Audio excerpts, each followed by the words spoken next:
Hey everyone, this is the SIGOT meeting for March 15th, 2022, specifically the KMS meeting number 10.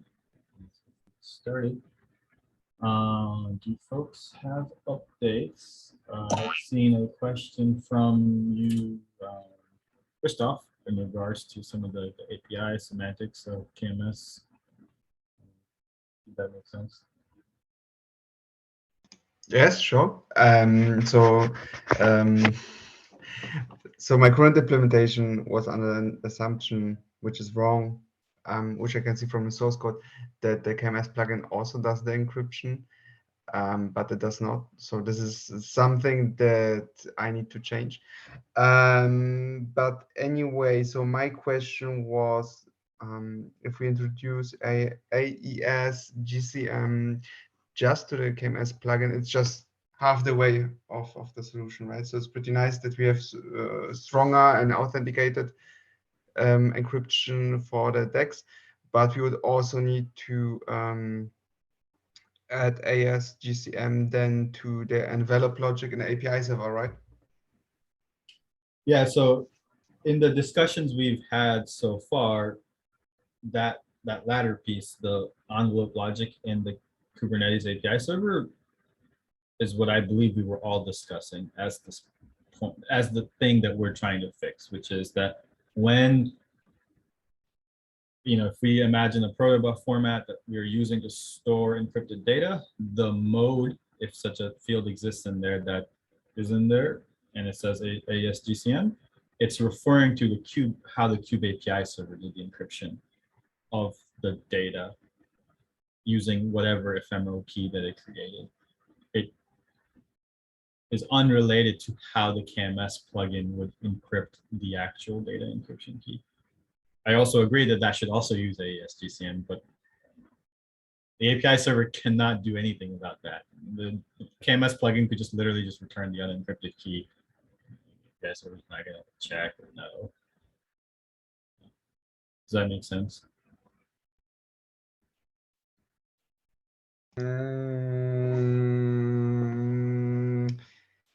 Let me repeat what you said. So the whole discussion was about the encryption of the DEX within the KMS plugin, but not what the API server does.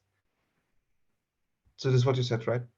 No. The discussion so far has been, how does the API server use the DEC that it generates in memory to encrypt the data?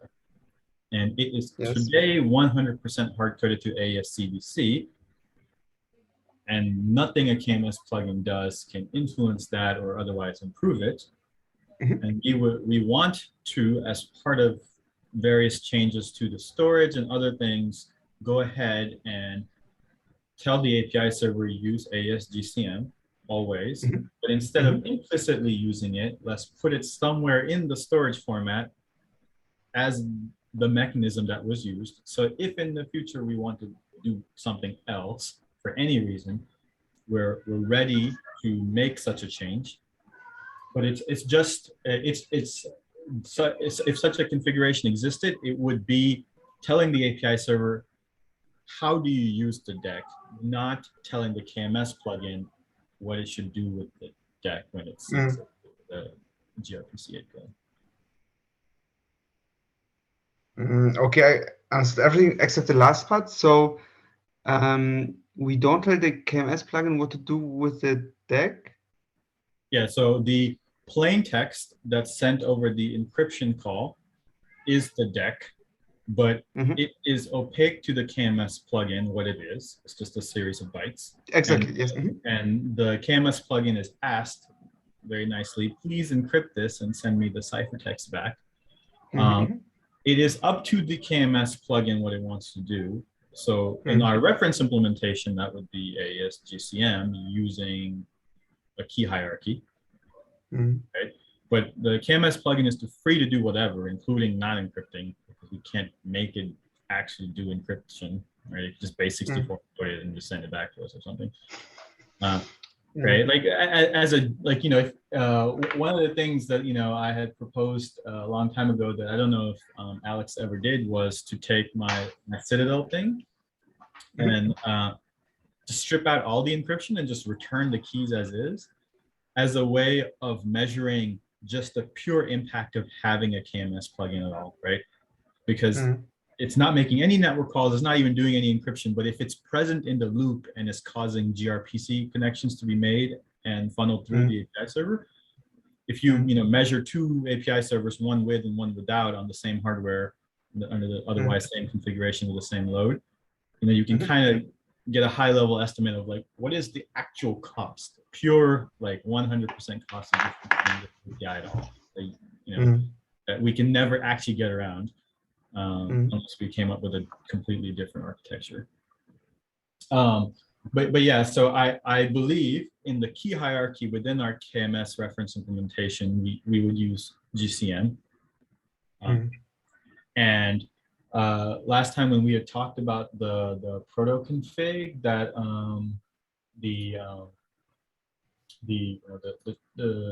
what Anish was looking at, that there would be this this key concept within the proto config. Yes.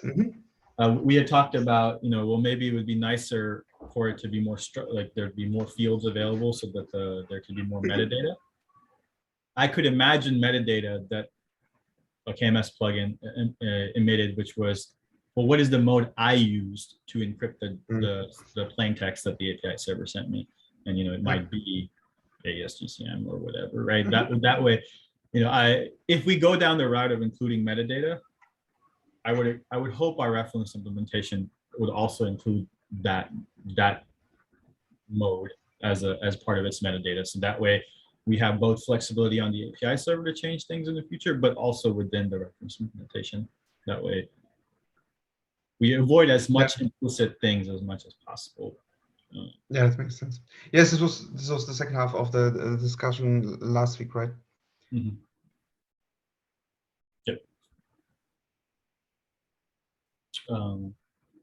Thank you for answering my question. I was going to ask Anish, Rita, did I say anything that you all felt was inconsistent with what we?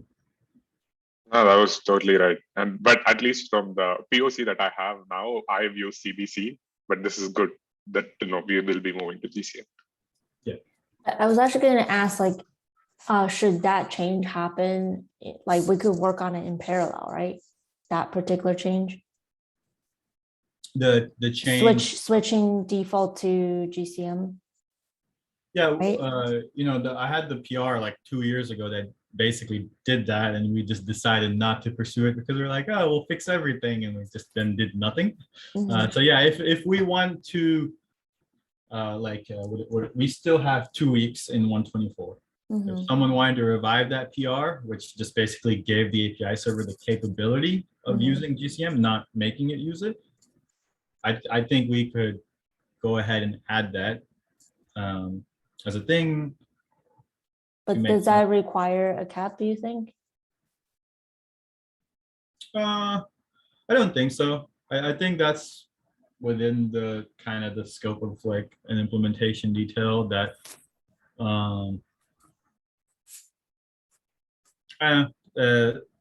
if it required a cap, then I would say then we would just lump it in with the work that we're doing. Otherwise, it would be a really heavyweight thing for a cap.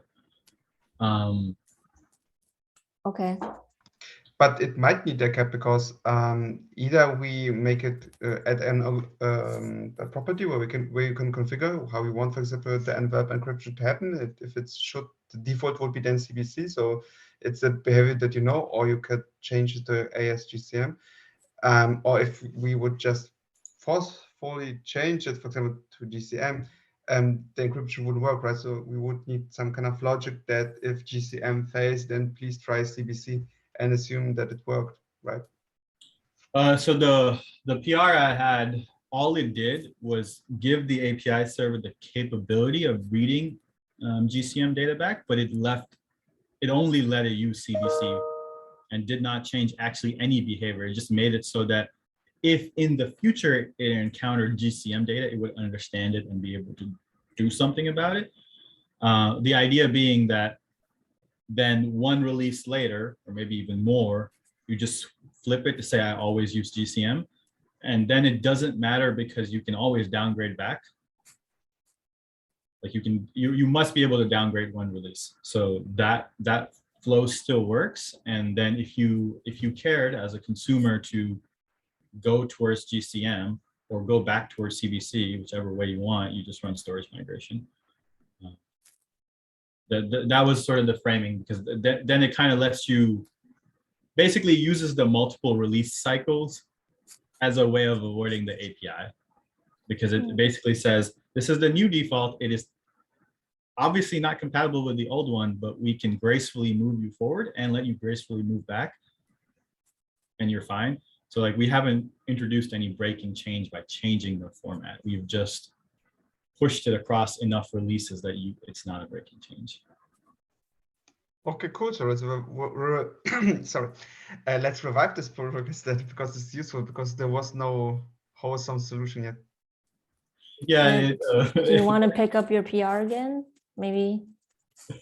I don't know if I'll be able to pick it up in the next 2 weeks. I mean, I can certainly try if there's enough motivation and interest, because like I literally remember like Mike's comment saying, this is a great idea. By the way, should we fix a bunch of other stuff while we're at it? And I'm like, okay, fine, maybe we'll fix a bunch of other stuff. And then we never did. Yeah, but as you said, this is like not, it's related, but I think the isolating it to its own PR makes sense. And since it's not a breaking change, you can introduce it in this release even, right? I'm a proponent of you just reviving that PR and push it through. Okay, so I think this is the one. Yeah, this was like, oh, so long ago. Oh, this is pre-COVID. Okay. Yeah, no, I did work at VMware, so there's that. I didn't still literally work at the time, but yeah. Alex still worked at Google. It was long. Yeah. So this is how we now count, not before and after Christ, but before and after COVID. Yeah. Yep. Yeah, because I think this is one of those things that people keep asking for, so mine as well, since we're making all these changes anyway. Yeah, I mean, if I'm And since you have the code already. Sorry, go ahead. Since you have the code already. Yeah, I'm sympathetic to the need of making progress on this in incremental steps, especially since I realize that customers are annoyed by this arbitrary choice that's imposed on them. Yeah. Especially when it makes no sense. Yeah. Okay, yeah, so we can do that totally. So if I recall, Anish, you were going to maybe present something today or show some stuff today. Do you want me to stop sharing? Yeah. You're already a co-host, so you can share that really.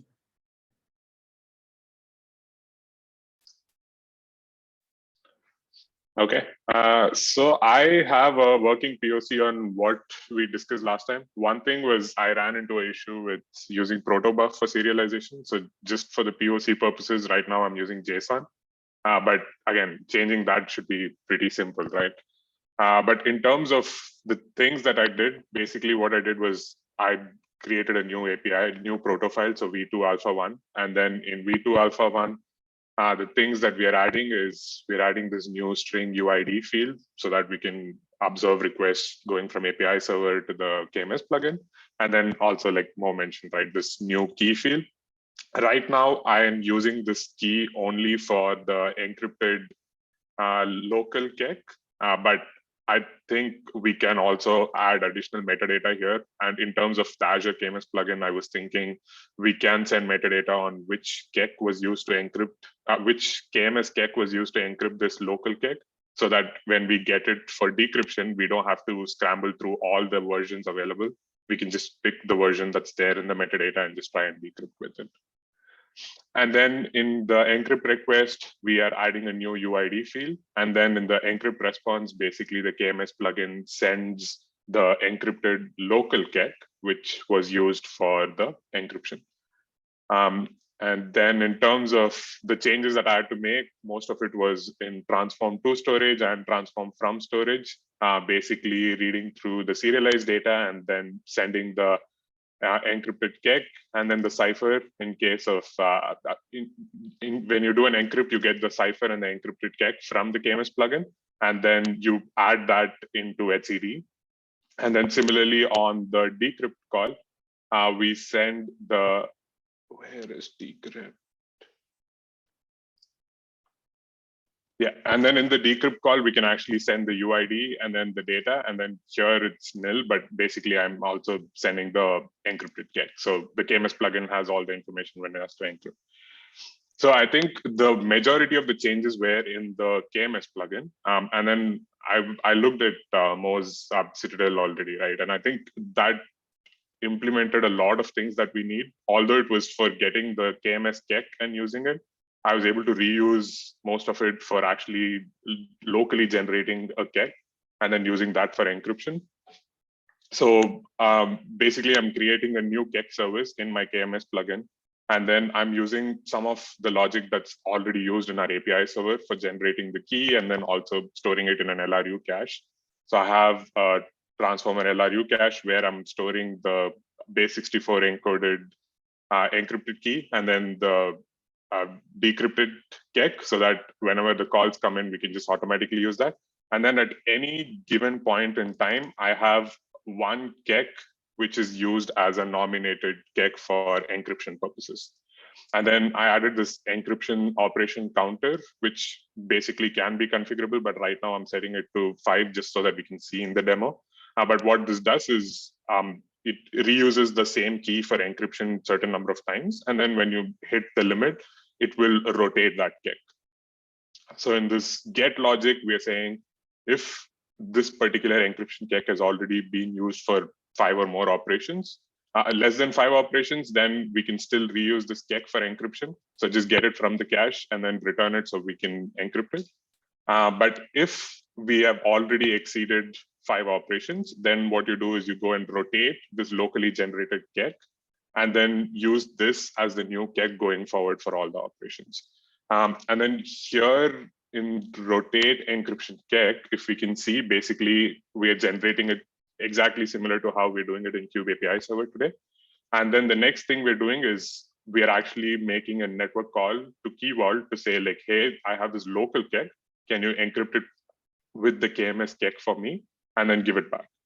And this metric I added so that as part of the demo, we can actually see for how many calls we are generating.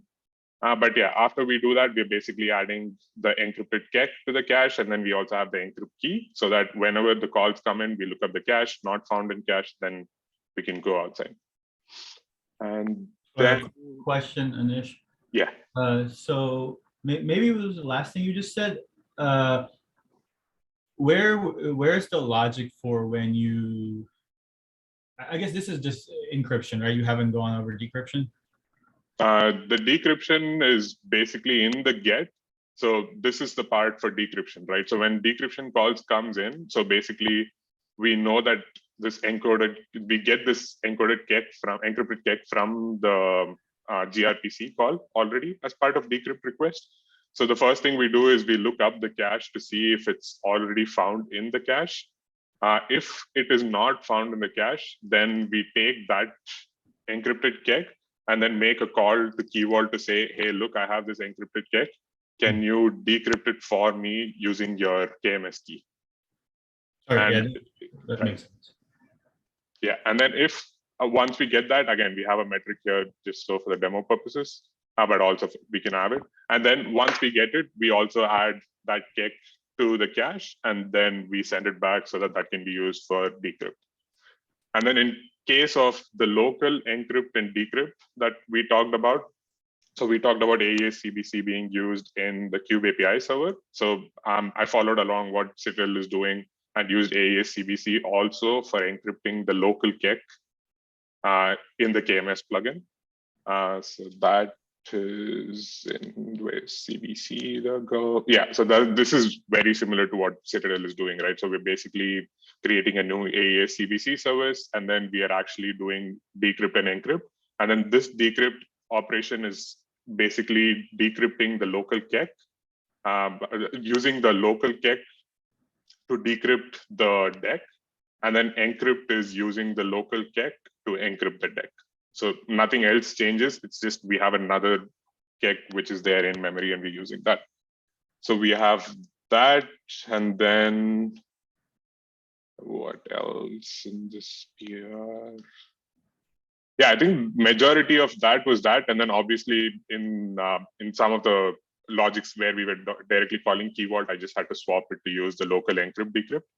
But I have a working cluster with this. Can I ask a quick question? Yeah, sure. Could you show me where that get function is called? I was just kind of trying to mentally map the code in my head. So where do we call get in like relation to that like AES CBC service thing?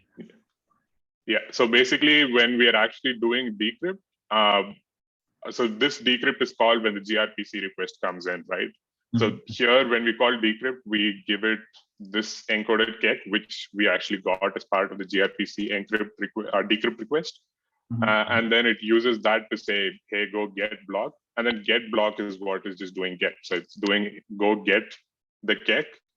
So this key here is basically the unencrypted local KEK that you can use for encrypt or decrypt operation. Okay, cool. All right, that makes sense. So yeah. Wait, sorry. I thought we were storing that in storage, right? Yeah, we do. So this encrypted KEK is actually coming from storage, right? So in a decrypt call, it's API servers reading it from etcd, and it's giving us the ciphertext and the encrypted KEK as part of the decrypt request. So this is going to storage, right? This get call. No, this is in the KMS from storage. This is KMS. Okay, so where are we getting that encoded KEK? This is before this call, right? Where is that? Hold on. Let me show you here. Okay, so if I look in etcd, right, like just because I'm using JSON, like this should be a lot easier for us to read. But in etcd, what we have is we have the encrypted data, which is encrypted using the deck. And then we have the encrypted KEK. So this encrypted KEK is sent from the KMS plugin to Cube API server every time a new encryption is done.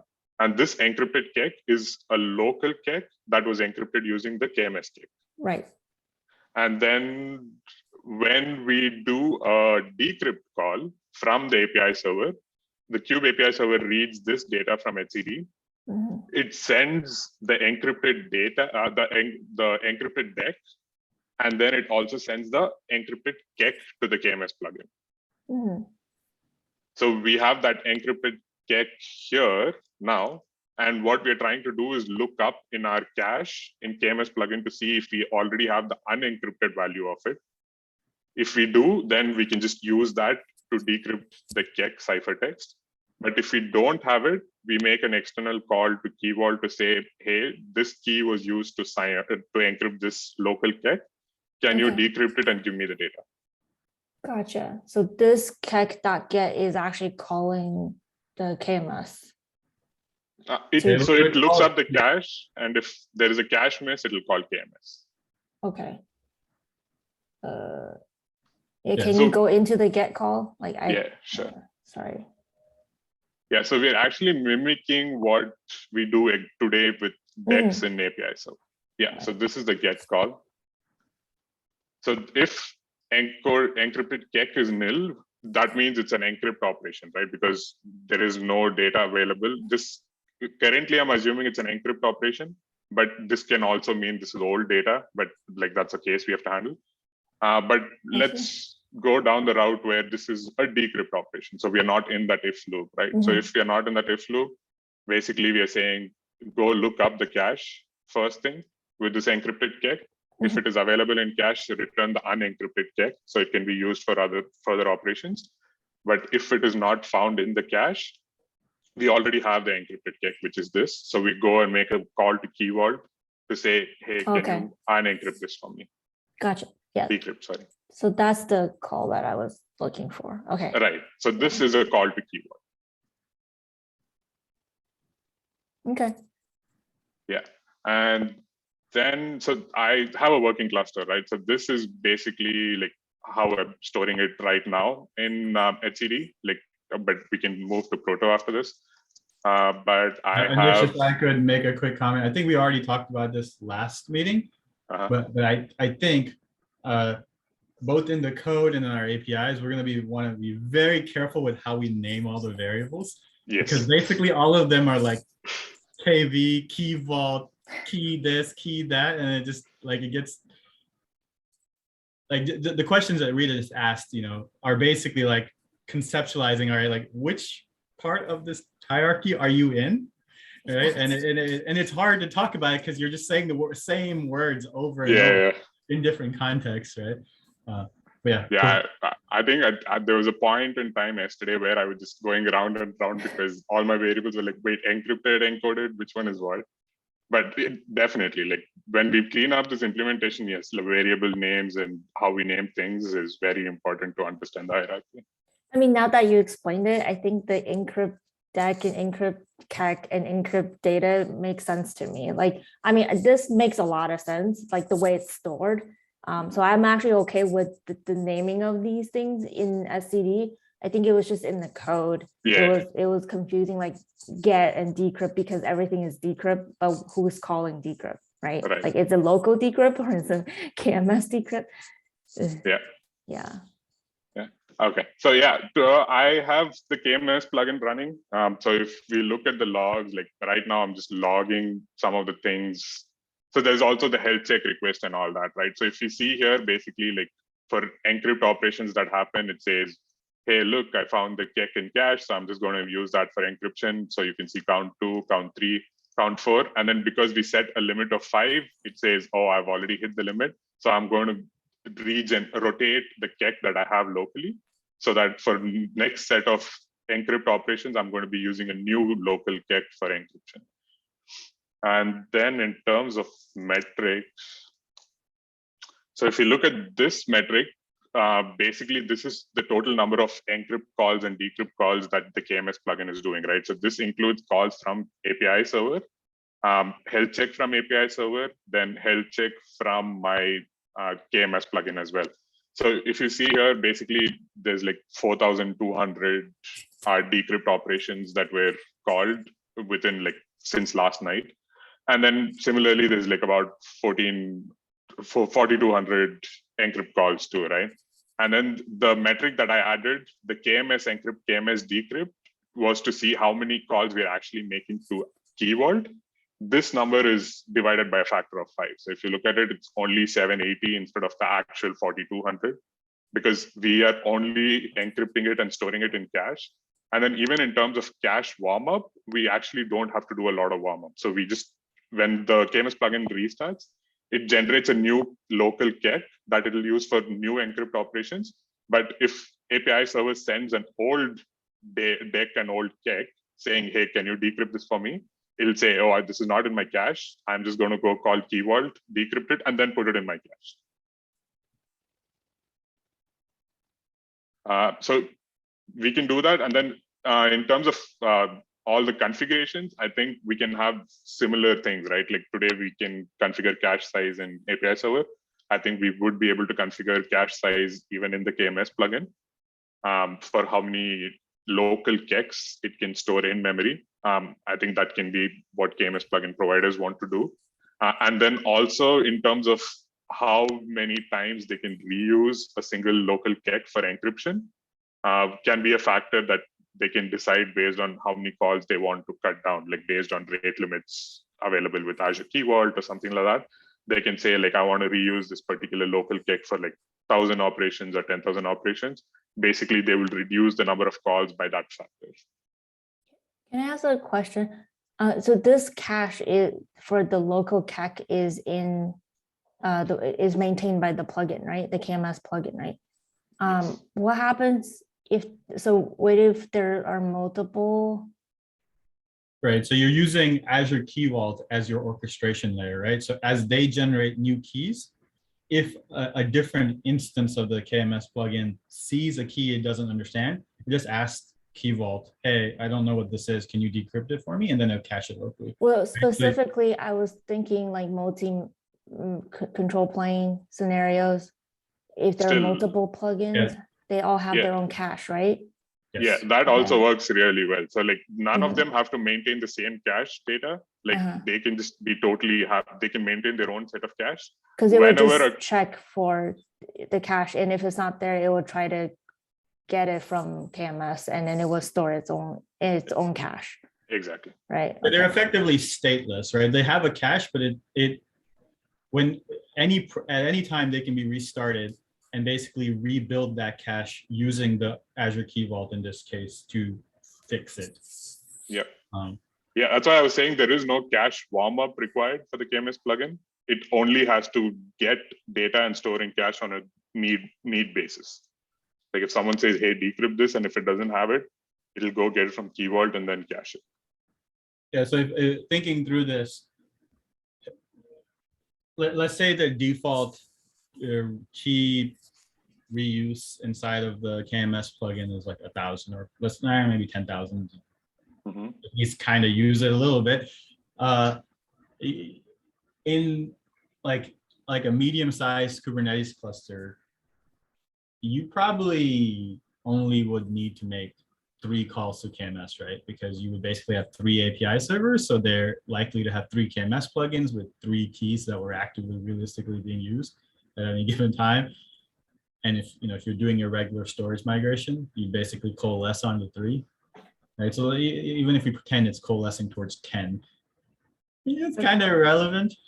Like the numbers are so small now that it doesn't really matter, because you're talking about upwards of 10,000 secrets, 100,000 secrets, but you need like 10 network requests to actually get yourself into a state where your local cache has been warmed inside the KMS plugin to the point that it can decrypt all of etcd if it needs to. So your cost is basically down to that thing that Thought Experiment had earlier, which is what is the actual cost of running KMS at all? Those gRPC overheads, which I don't see us getting around in any means. Like, I mean, the local cache within the API server helps with that one, but that it's kind of, to some degree, it's a little bit irrelevant once you have just the less need of actually making remote calls. This is cool. Like, this is kind of what I expected, is that it would just, as you said, just divide the number of network operations with how often you were willing to reuse the key. And I know, Christoph, you did some actual math to say, yeah, you can basically use it like a stupid number of times and it doesn't actually matter. Yeah, 2 million. Yeah, like just an absurd amount, right? Like, so if you use it 10,000 times, you're like many orders of magnitude, like below any safety margin without like really any concern. Like, honestly, like, I don't care if at like inside the code, all of these are like inputs to some function and can be used. I don't know if I would want to expose this as config that I tell a user to care about, because like, I don't know, like 10,000 is perfectly safe and basically reduces the problem that this is solving to exactly kind of 0, like, or 100,000, whatever. Like, it basically makes the network problem disappear, in my opinion. So I don't know if it's worth asking a user to understand the number, because it's kind of hard to even explain what it does. Yeah, I think the knob was solely for like people who know what they're doing. Like if it's a cloud provider deploying it and they can calculate the cost, then they can configure it. But yes, as for users, I think they would just be okay. Like, I mean, they have a problem with what is there today. And if you're reducing that by a certain factor, I think like that still helps. I mean, as a cloud provider, maybe you're like, wait, why am I storing more data in my STD? I don't know. That's one factor. But they might ask, but they don't care probably. Quick question. So when we do rotation, how does that work? Can we talk about that? So I think that's the biggest sort of gap in the current sort of, like, not the current, like, so the V2 Alpha 1 API as given, right, is the bit that's missing is how does the API server know sort of like how far the KMS plugin is? Kind of in that state, right? Because right now, if you run storage migration on this cluster, depending on the state of the KMS plugin, basically where's the counter at right now, it will either do a storage migration or maybe won't, right? I think, sort of, maybe. Actually, I'm not even sure what, so yeah, like I think first we have to define what is the expected behavior. Like what do you expect the system to do if a storage migration, like in this cluster right now, if we ran a storage migration, what is the expected thing? Do you mean, I mean, just to clarify, do you mean if, like, say the remote KMS key got rotated? Is that what you mean? So I'm stepping back a little bit and thinking through the Kubernetes API. So storage migration from the Kubernetes API is basically kubectl get secrets dash all namespaces, shove into a file, and then kubectl replace all or something. Yeah. Yeah, replace dash f that file, right? And that's the interface that Kubernetes provides. So I'm trying to stay within that for a second. So the expectation traditionally has been that the API server can use the positions in the encryption configuration object to figure out if keys are stale. In this example, there's only one KMS plugin and only one index into the list, which is that one KMS plugin. So from the API server's perspective, basically, there's never a need to do storage migration because there's only one, right? It's only one in the list, it can never be stale. But as we've seen, that every 5 increments, it changes, right? The key being used technically changes from the perspective of like the API server. Maybe we don't care about that 5, but if you changed the, I guess I didn't ask Anish, how is the real key vault configuration done on this plugin? Is it like are you just pinned to a particular version of a key right now? Yeah, today we pin it to a particular version. Yeah. Here. Yeah, so basically we say the key vault name is this, and then the key name is this, and then we also pin it to a version. Right. So in terms of orchestrating the rotation right now, the assumptions in the API server are currently correct because the meaning of the KMS plugin never really changes, and the meaning in the encryption configure can't really change right now because there's only one, right? So in that sense, this is correct. Even with this new key hierarchy, it's correct because the final key vault key is still the same thing. So it's kind of fine. But it's not sufficient if you want the key itself that like basically, you know, we talked about like labels or whatever. Like, so if there was like a way of saying key label equals current prod or whatever, right? So basically, instead of pinning to a particular exact version, you were pinning to a meaning instead of a version. Then there has to be some way for that to be communicated through the whole layer, right? Like there has to be a way of the API server knowing that you believe this to be stale. Yeah, and it has to know the old one and the new one in order to do the migration.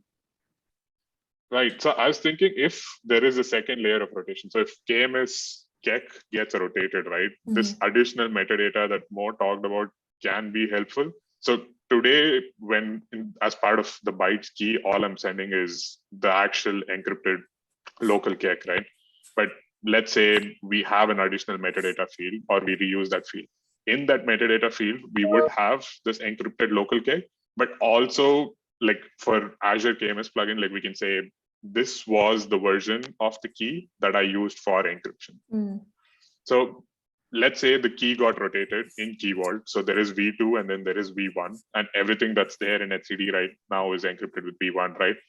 Even if the user does a storage migration immediately, then everything would get decrypted without any issues because in the metadata, we are saying V1.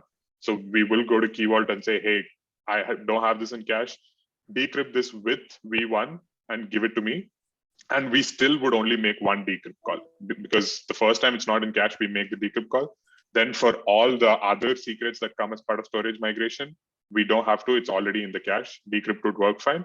And then when encrypt call comes in for all of them, we would actually encrypt it with whatever is configured as latest or whatever is pinned to the KMS plugin right now. Okay. And just to confirm, after you decrypt with the old version, you would encrypt it again with the new one, and Yes. then update the SCD record with that property or the metadata. Okay. Right. Yeah. The new encrypt, all of them will have V2. And then I think the question was, how do we expose it to users? But this is following the exact same procedure as today. Like today, when they do kubectl get secrets -a, pipe it to kubectl replace, when the whole thing succeeds, the user assumes that the storage migration is done, that they can get rid of the V1 version. I think the same assumption can be applied here as well. Like if the call succeeds, also in terms of the number of calls we make to KMS will go down here. Yeah, Mo. So I think the part that's that needs some tweaking in the API server is the fact that, let's say you in your KMS configuration struct, you set the cache size to 1 million. Basically, cache all data encryption keys. I don't really care, right? The API server will never make a call to KMS then once it caches them. So when you do storage migration, it won't do anything with KMS. It'll just be able to decrypt the data and it'll be fine, right? But that's the part that's missing, is there has to be a way for the KMS plugin to tell the API server, I realize you might be caching stuff and I realize it's actually functionally valid. I need you to pretend that you don't have that cache and throw it away, because I want you to explicitly call me because I might want to make a change. That makes sense. Right. And then what that does is it allows the KMS plugin to be like, okay, cool. I am currently at version 1. I see that you're also at version 1. It does not matter that my particular local kek is different from the one that you used, because we're still at V1. It doesn't matter, right? Like it's conceptually like, all of those local keks are just basically hierarchied under one true root key. And so we don't care, they're semantically the same, right? But if I instead see that I'm at version 2 now, and there's a little bit of ambiguity in the sense of like, I'm at version 2, how do I know all the other plugins are at V2? I think there's some thought right there that has to be applied, but let's just pretend that that has been solved. If it sees it's at V2 and it sees that the metadata says V1, and it's like, cool, now I actually do definitely want to cause a change because I know that the real root key has been changed. So now the hierarchy matters, right? Like because it's actually a different hierarchy. So then it can kind of, that has to flow through in some way, because then you can basically just make easy tweaks within Azure Key Vault, and like the rest of the system will basically catch up. I do think there needs to be like I make a change in Key Vault and like I wait a little bit for something to happen. Basically, like all the KMS plugins catch up to me, and somehow I observe that this has been caught up to, and then I do storage migration. But it's still like way easier than the current thing. Rita? Here's a crazy thought. What if we keep the remote, sorry, what if we keep the metadata in the Kubernetes API server cache as well? That way it will trigger, it will know like, hey, this is out of date. But what would it compare it to, right? That's the difference. The Compared KMS, to whatever the latest is. I guess to your point, only plugin knows what the latest is, not. Yeah, that's why, right? So Okay. I think a proper implementation of the KMS plugin would make sure not. Wait, but could we have the API server cache when it calls the plugin will tell it, here's the version I want you to use, and the cache will see that it's out of date, right? Well, so right now we don't really have the concept of a version, right? Like we have, like, so, you know, in Anisha's proto, there's a key. I think key is the wrong name. I think it should be like key ID or something to not make people think they're supposed to send a literal private key or something, or an encryption key, right? It's supposed to be a reference, and it's okay if it's an encrypted reference, but it's not literally plain text. I think what I would expect to happen is most of this stays opaque to the API server, and the API server is basically, it might make more calls to the KMS than absolutely necessary, but then the KMS itself, the KMS plugin, to be very specific, needs to be smart enough to be like, I see you're making this call to me API server. I want to explicitly tell you that you don't need to change anything, right? Like, it needs to be smart enough to be like, I see that you have a V1 key. I'm also at V1. It doesn't matter that the local key is different. They're conceptually the same key. I'm gonna basically hand you back the exact data that you sent me without changing anything, on purpose to make sure that you stay aligned with me, right? It's just a way, we have to basically have a way of a push notification effect, right? Like there has to be a way for the KMS plugin to say, hey, the next time you try to encrypt or actually no, next time you try to decrypt data, like next time you try to fetch data out of etcd, actually no, I think it's both. Next time you encrypt or decrypt data, you need to call me. I don't care if your cache is up to date and you can do it without me. I need you to call me so that way I can help you figure out what, like, basically what to do here. Is there any way we can reuse some of the version gRPC requests that we have today? So like when API server starts up, it makes a version request to the KMS plugin to see if it's running on the same proto version, right? Like V1 alpha, V2 alpha 1 stuff. As part of that request, can the KMS plugin provide some kind of data which which API server can cache, and then periodically make that request? And if that data changes, then it says, oh, there's a diff. I'm just going to go invalidate my cache. I think that works. It's just that you have to somehow guarantee that before you run storage migration, that the periodic thing happened after you changed the real key in Key Vault, right? So that might be okay, right? Basically, instead of the communication coming from the KMS plugin, I think Anish, you're saying, well, maybe we can try to reuse the channel we have in the other direction and just pull instead of push. I think that might be fine, right? Like at the end of the day, rotation is relatively rare, right? It's a really important edge case that we want to have strong support around because it's basically the hardest part of the whole thing. But it's also still a rare enough event that you could say that like it happens like at worst once a week, basically.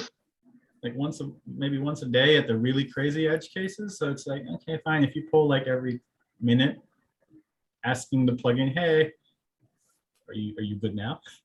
Yeah, I mean, if you look at it, it's already doing a health check of every 20 seconds today. So like this does not add a lot of calls, like doing every minute or something like that. And also like it makes it a lot easier in terms of how we rotate stuff. Like all it really has to do is invalidate cache. So any new request that comes in now says, oh, cache miss, I'm just going to go call the KMS plugin. Yeah, I don't think I would want to reuse the existing version API. I think I would want like a more dedicated one to just make it more clear. Because I think the version API is just make sure we're compatible with each other, and the health check API is like, are you not dead? Right.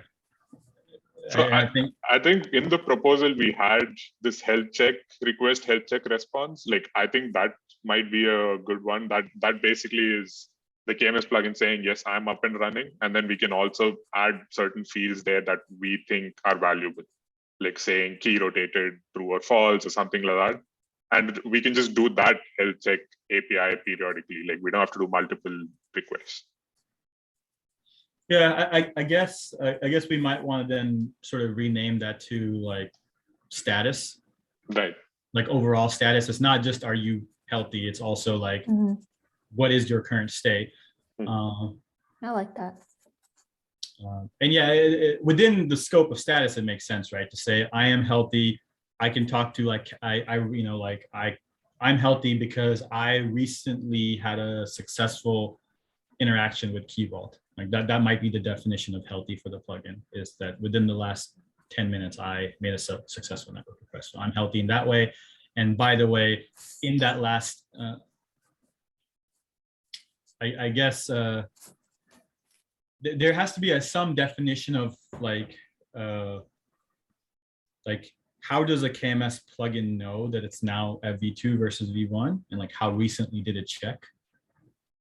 There's some ambiguity there, I guess, of like there's a delay, right? Like we're not going to sit there poll every second trying to be like, hey, Key Vault, did you get a new key? Because that would be silly.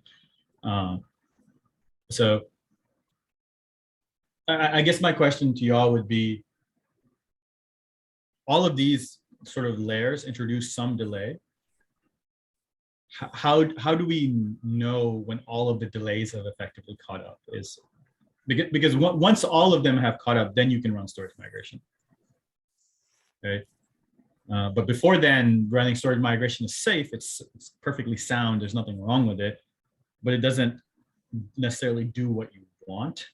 It might do partially what you want, depending on which KMS plugin you hit or which substate you hit.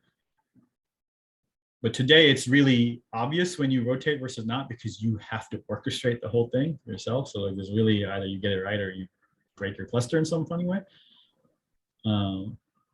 That's why I was like, when you say invalidate the cache, if we don't store the new version of it in the cache, in the new updated cache, how will we know now I need to invalidate it or versus not invalidate? Well, so think about it like this, right? Let's say there's APIs around this, and at time 2, you press a button in Key Vault that makes a new prod key available, right? If you have a way of asking all of the instances of the KMS plugin and all of the instances of the API server, at what time, and again, you need synchronized clocks for this, but at what time did you make your last check? If all of those are greater than time 2, you know that they know that there's a new key. And now if you run storage migration, that everything will coalesce onto V2 instead of V1, right? Assuming your clocks are all the same, right? So like, I could imagine that being sort of the interface, which is, I don't know, like it feels weird to rely on time stamp for this because things could go wrong. Yeah, you're right. So I think that's like the minimal implementation, right? What I'm saying is, can we do something better that's a little bit more concrete and specific, right? Like what do we need to flow through the system for this? Yeah, that's why I was saying if plugin says, hey, I have a new version now, and API service sees, oh, okay, I'm gonna invalidate the old cache and store this one in the new cache. Can we do that? Because then next time it would just use the cache one and compare. If it's the same, it won't invalidate the cache again. So there would be some concept of a version somewhere, like a key version or status version, something like that. There's some opaque version string. That way we also don't need to worry about keeping the API server cache in sync either. Because each one will have its own cache, and if it's out of date, it will invalidate and get the new key, store it in the new cache. So when you do this periodic status fetch, within it, it would tell you the current version of the thing. Right. So I think what's still missing there is how does the actor that's going to run the storage migration know the current observed version, right? Basically, if I told Azure Key Vault I want to go to version 3 now, that was at version 2. All of the systems are aware of this in the sense that they're going to, as they do their periodic polling and stuff, they would catch up and learn about version 3. But how do you know that they have done that? Basically, how do you know that all 3 API servers and all 3 KMS plugins have observed the new V3? Thus, when you run storage migration, the right thing happens. That's I think the piece that's missing. I think you're correct that explicitly trying to funnel a version through is better than the timestamp. I agree with that. But I think there's still one step that's missing, which is how do you know storage migration can now be run? Yeah. I mean, the API server is the one that's like, that knows, hey, now there's a new one. I now have to go invalidate the cache, right? Like, when the API server knows that, can that be the trigger? Well, the But API server itself does not run storage migrations, right? But can it create something that triggers the storage migration? I guess. Yeah, so I think the storage version hash, that concept that exists within Discovery that is used by the storage version migrator thing, I think that's where we would want to somehow include this version information. So the hash changes, meaning that within the Kubernetes API, there is an artifact that changes when this is observed. And thus, I mean, you still have an issue, right? Which is that artifact is per API server, I think, maybe. I'm actually not exactly sure on that. So there's still a little bit of a coordination issue, but yeah, like there has to be some way for you to say, hey, all 3 API servers, I'm late for my next meeting, that you have observed the state and thus storage migration would do the right thing. I think there's still a little bit, I think, a disconnect in my head how we get right. Yeah, I mean, I think last time you mentioned there's like a code for when storage migration happens. Like maybe we should all look at that. Yeah, I think. Did you share that link somewhere? Sorry if you did. I have not gotten back to it. I realize we're over time, so we can probably stop. Anish, Okay. that was really cool. Thank you for. Yeah, thank you. That was really great. Very exciting to actually see cool stuff happening. And I'm glad that our intuition was correct, right? It's basically like you dramatically reduce the network OS you make with just one Makes extra sense. layer. All right. I guess chat on over Slack. Yeah, for the rotation stuff. Yeah. Yes. There you Bye. go. Thank you. Bye.